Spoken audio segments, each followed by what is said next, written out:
Wow, wow, as Abandoned UK always says, which always makes me chuckle. This is the Church of St Katharine, Cree, and finally we've caught it open. She's a lovely little church. We'll have a few exterior views first. Sold a large chunk of its churchyard off, and flats have been built there now, so this was some time ago. So to get into the churchyard you have to access it through the church, and it's not always open, particularly in the winter months, because the maintenance and gardening isn't done. It's not been open for some months. Now I've already filmed inside the church and they very kindly let me out into the churchyard. Said to me, just as long as you're careful when you walk around and stuff, so no injuries occur. So yeah, we get a permission visit of its tiny little churchyard garden, which is an enclosed place, totally swamped by all the modern buildings of the city. Anyway, we're going to cross over now. It's a nice little church, as I said. I'll point you up a minute. So I want to cross over here and then get these views of it from here. There we are.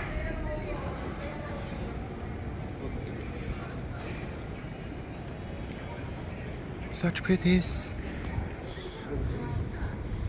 Its main door or porch is here, and this is Cree Church Lane. Here's its main, not its main one, one of its doors or porches, and this is very much like the door into St Clement Danes, which is also always closed. But round here and just through there, and I can't film there because there's a bar and flats above and it is packed, was part of the churchyard which was sold. The flats and whatnot built on there, so church needed the money, and the money funded a lot of the restoration in the church, so it went to some good things. Anyway, in we go for our tour.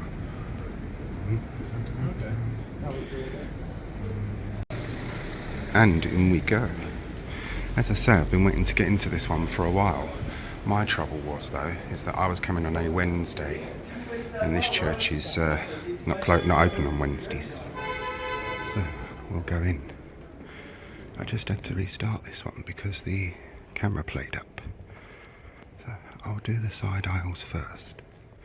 Not that they are aisles, but beautiful stained glass windows and memorials. So, as I say, this church is a St Nicholas Hawksmoor church.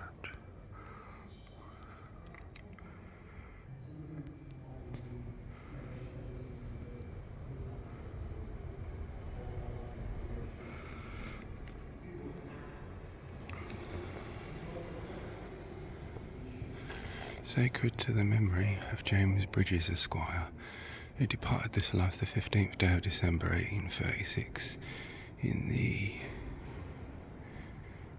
81st year of his age, having been for 67 years an inhabitant of this parish. His remains are deposited in a family grave in the middle aisle of this church. Also George Bridges Esquire. I'll let you read them.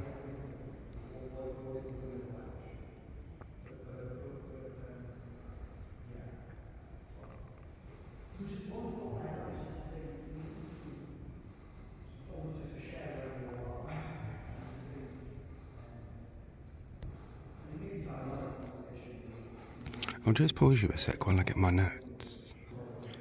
Because, interestingly enough, inside this church are buried Sir Nicholas Throckmorton, famous Elizabethan courtier, Hans Holbein the Younger, who's the son of the famous painter Hans Holbein, Thomas Adams, 1st Baronet.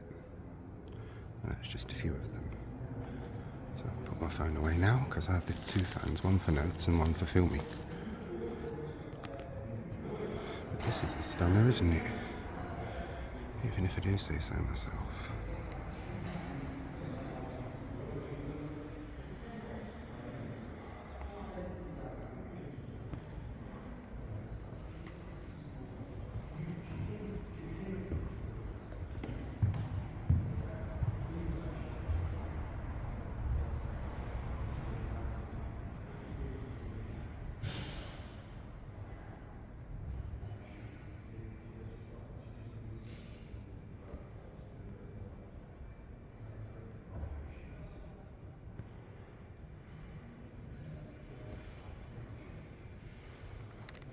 George slaying the dragon is the one in the middle, which is very appropriate. Zoom back out. And the thing is to find where Sir Nicholas Throckmorton is buried, which could be one of these ones up here. Oh, sorry guys, we can't see that one, I'm afraid, it's too blackened. Oh look, here's the church as it was years ago. Still looks very much the same.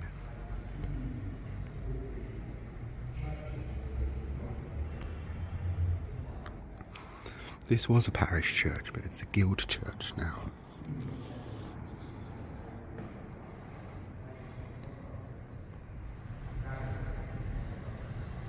It's beautiful, isn't it? A little piece of medieval stained glass. And there's a bell over there. I wonder if we can walk around that way and have a look. Can you see? Yes, we can. I'll focus on the bell first and then... What's this? William Reynolds.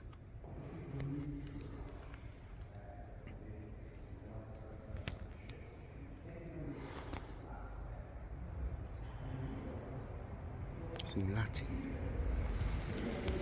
Glad I spotted that. It's the bell I wanted to have a look at first. Here lies the ship's bell of the SS Typhonia. The ship was built for the Anchor Line, Glasgow, by William Beardmore in Dormir. The naming ceremony for the Typhonia was performed on the 18th of May 1920. Bad weather's delayed the actual launch of the ship, which subsequently took place on the 31st of May 1920.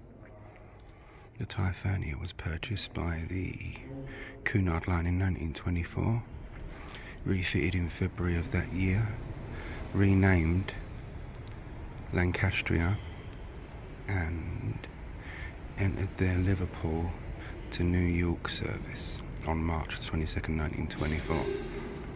Lancastria was requisitioned for troop transport from the 5th of October 1939. She was allocated to the Norwegian campaign, first to the land troops at Narvik, and soon after, in April 1940, to take part in the evacuation of Namsos. On the 17th of June 1940, HMS Lancastria was off St. Nazaire in French territorial waters, rescuing remnants of the British Expeditionary Force.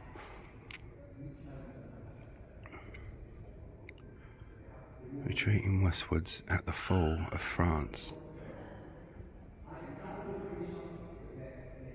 crammed with troops and civilians, she was at anchor in the Charpentiers roads in the Louvre estuary when she was attacked by German aircraft struck by 4 bombs. She was capsized and sunk in less than 30 minutes, with the loss of approximately 400 lives. Sir Winston Churchill described it as the greatest disaster of our maritime history. The bell was recovered from the wreck of the HMS Lancastria in circa 1971-74 and donated to the HMS Lancastria Association by the anonymous French National in June 2005. This bell serves as a further memorial to all those who lost their lives when the ship was sunk as a result of enemy action on the 17th of June 1940.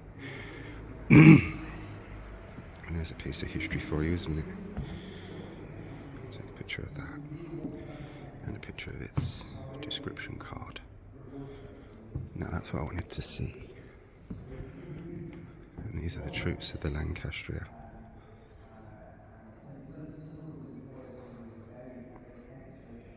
And we bow our heads, obviously, in bloody great gratitude to all these men. My goodness, don't we owe them a great debt?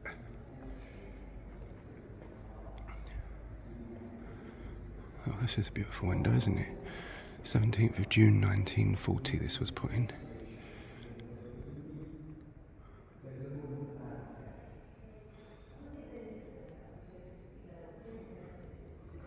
Let me go back up, zoom in.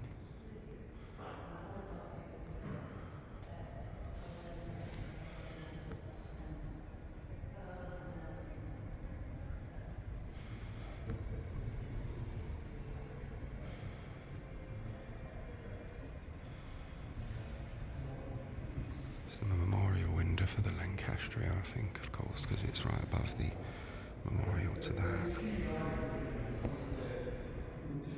I'll zoom back out. Ah, here we go. There's a little altar over here and an altar tomb. El Santa Rosaria, the Holy Rosary.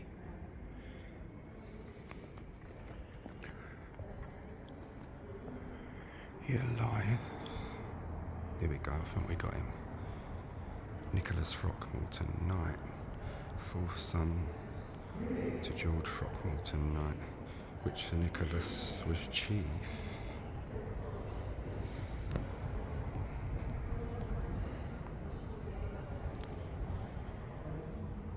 Butler of England. One of the chamber. I'll zoom back out because it's too difficult like this. I'll get a bit closer. One of the chamberlains of the Exchequer, ambassador, lingua to the Queen's Majesty, Queen Elizabeth, in France in the beginning of her reign, and after his return was sent ambassador into France, on and into Scotland. Twice he married Anne Carew, daughter to Sir Nicholas Carew, another famous Elizabethan courtier, knight, and begot by her 10 sons and 3 daughters. He died the 12th day of February in the year of our Lord God at 1005,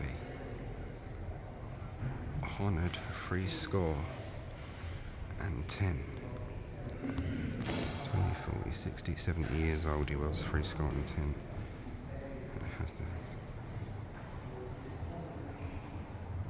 And being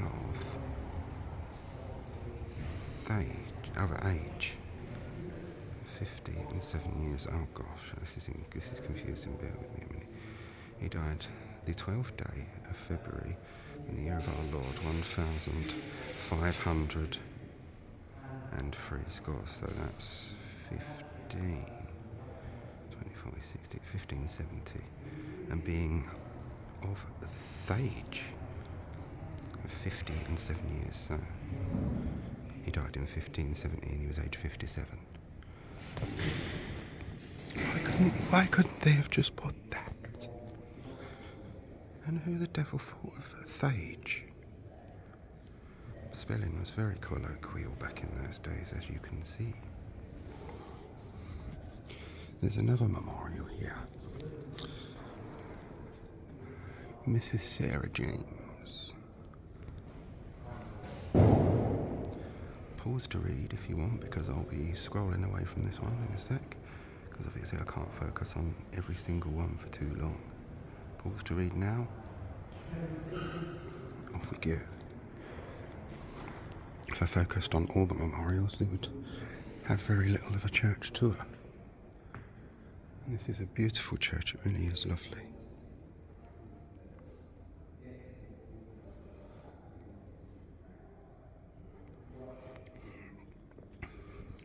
I've waited several weeks to get into this one. Should have just checked online, really. Now, Now, how is that for impressive?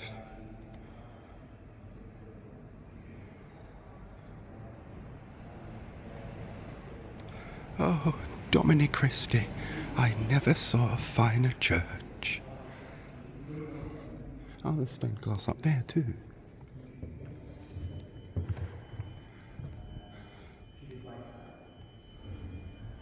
How charming. Very nice.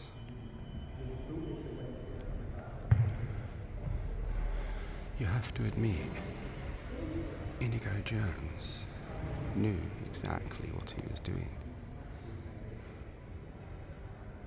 I'll take some pictures of these, and then we'll save the high altar till last.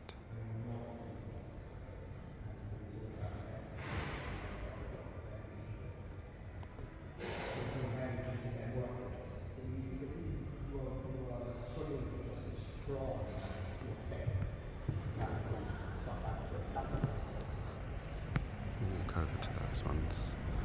Can't remember if I photographed that or not. So, sorry about that. Getting pictures of memorials.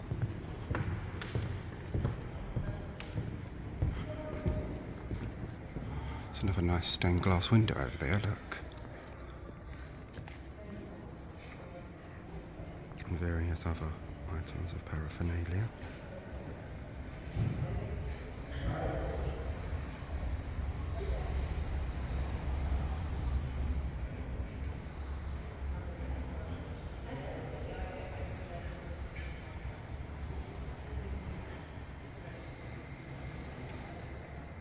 It's a lovely window, isn't it? Look. I'll go around this way so you can get the top bit, and then because it's blocked off there for a reason, so I won't take the wee and go round.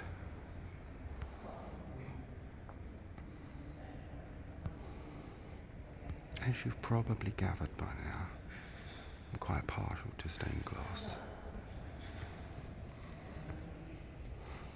I could eat it every day.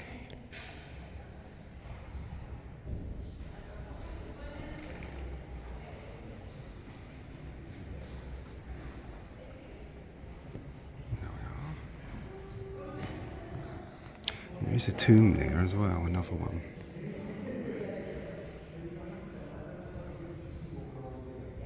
Charles Jacob, Tudor Squire of Norland.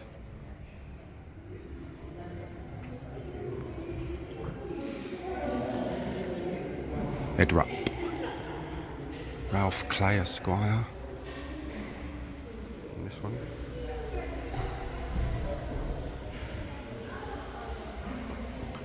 Pardon me.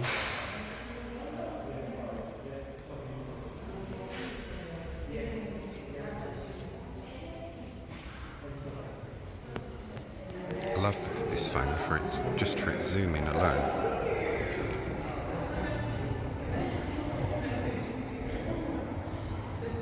And of course, the Royal Arms.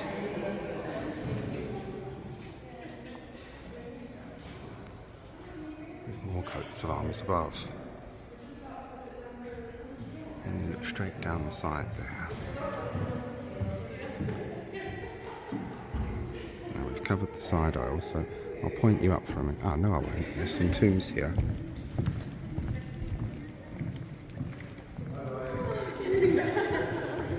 Should we see who they are?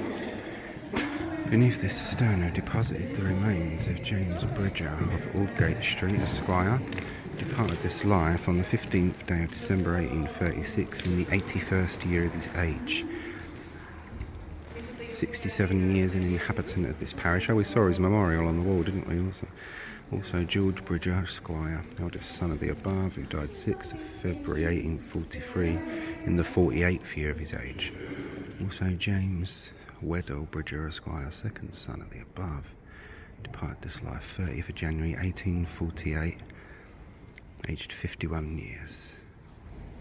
So he lost two sons, one in January, one in February 1848. Poor man. Also Elizabeth Bridger, relict, oh I hate that word, that's like the widow of the above, named James Bridger Esquire, who died November the 19th, 1848, aged 85, so she was his widow, not his relict. It's such a disrespectful term, isn't it, for women? I don't like that. In memory of Sarah, wife of Henry Jackson of this parish, who departed this life October the 31st, 1822, aged 38 years. Also Thomas Greenwood, grandson of the above, who died July the 21st, 1832, aged 4 months and 11 days. Also of Sarah Greenwood, granddaughter of the above, who died December the 12th, 1835, aged 2 years and 9 months.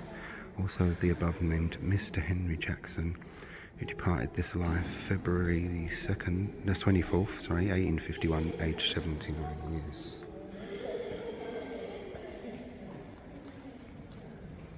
Take a picture of those as well. Here lies the remains of William Elliot of Billiter Lane, who departed this life the 17th of August 1811, aged 57 years.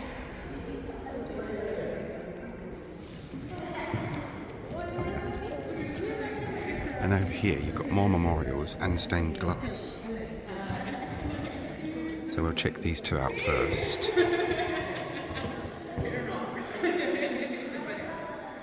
Samuel Thorpe.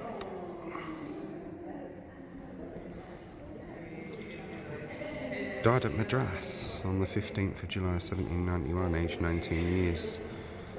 He was a youth, endeared to his friends by an admirable temper and amiable manners. He was studious and of liberal art, and possessed, spelt with 2 F's that look like S's, a mental capacity promoting high proficiency in the choice attainments which dignity and adorn our nature. His disconsolate parents, bewailing their loss and deeply regretting that his rare qualities were snatched from the world at the moment they were becoming useful to it, have erected this monument for token to their sense of his excellence and virtue. That's quite sad, isn't it, really? Poor sods. That's sad. So basically a young man that was setting out on his career that just died. So many of them that went over to India died because of the disease and whatnot and that. Some of them were over there not doing some very good things, so I hope that young man was not one of them. Alfred Pickering. And you've got another stained glass window above this tent thing, so I'll point you up for a minute because I want to keep the altar area till last. Here it is. Zoom in.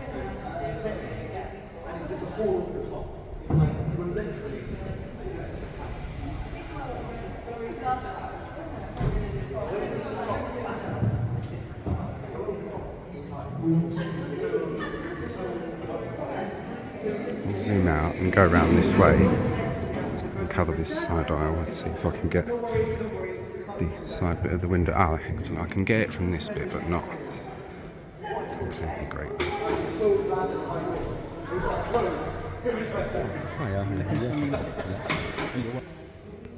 There we are. That's lovely, isn't it? I was just talking to the vicar. Nice man. Friendly. It's nice when you come into a church and you get a nice friendly reception and welcome.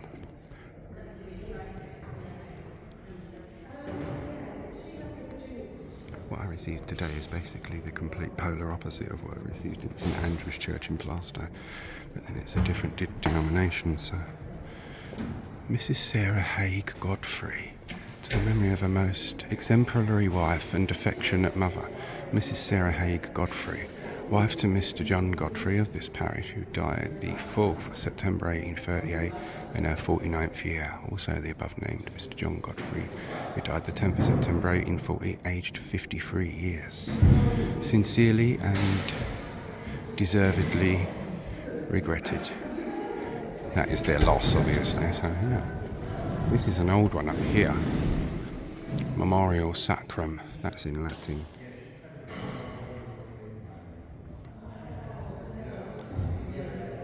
Johannes Tovey. So that's John Tovey. That's the only smatterings of Latin that I know. And you've got another. Look. 1693, this door. Look.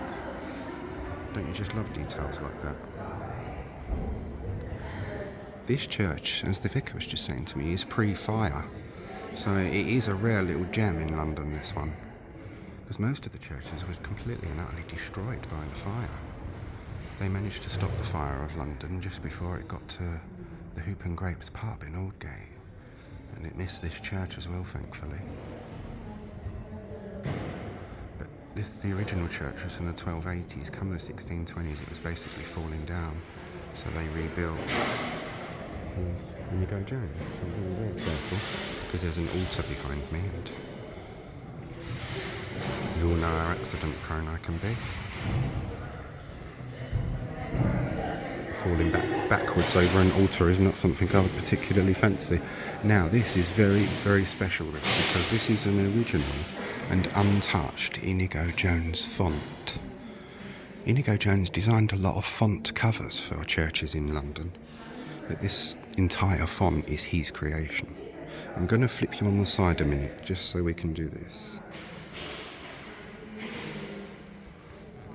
Photograph. It's a beautiful piece. Wooden font cover, gilded and painted. It's rare to get an untouched Inigo Jones font like that.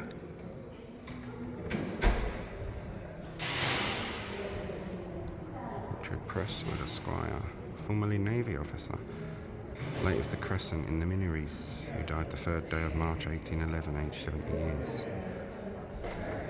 I say, I can't focus on all of them, but then once you start reading them out, you discover so many interesting stories. Wife of James Shepherd, Esquire, of the island of Barbados. There we are. An affectionate wife, a tender mother, a good Christian. After much suffering from a lingering and painful disorder, she sought relief in this kingdom by every means that skill and knowledge could suggest, proving ineffectual. Heaven bought fit to grant her release March the 11th, 1768, in the 48th year of her age. Ah, bless her. So she had a long, painful illness. They've tried everything they could to get her well, and it didn't work. That's sad. This one is in Latin as well, and looks, all but destroyed. See, some of these could be from the old church as well that they've reincorporated. The interior of the church was restored in 1986 out of proceeds of a pastoral scheme confirmed by Her Majesty the Queen in Council on 18th of December 1985, which permitted the sale of a portion of the churchyard. The exterior of the church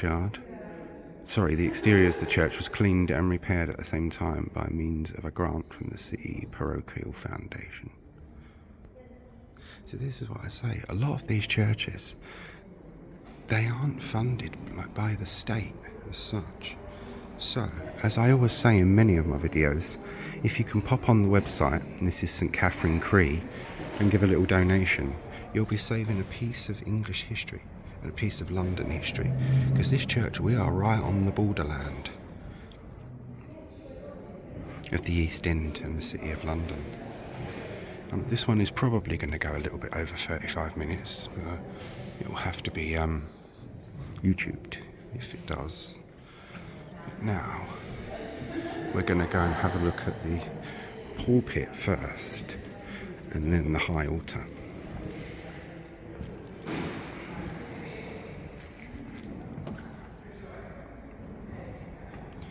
When Inigo Jones got involved in a building, he literally got involved in every single element of it. Now I'm going to point you up, and then you're going to get the beautiful treat of the high altar. I always do that. Yeah, give me a nasty startle, as they say up north. I bet the ex-parishioners in their graves are laughing. I hope they are anyway, I'd laugh. I'm being careful now. That's beautiful, look at that. The detail.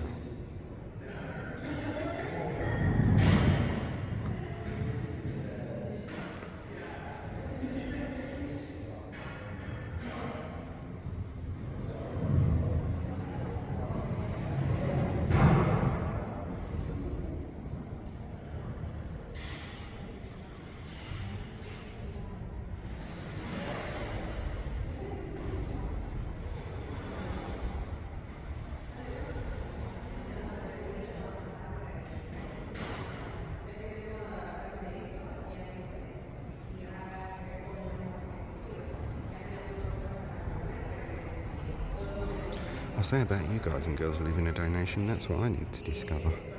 Where does one leave a donation? Oops. Then you've got the high altar. This do in remembrance of me. And that's one of the commandments of Christ.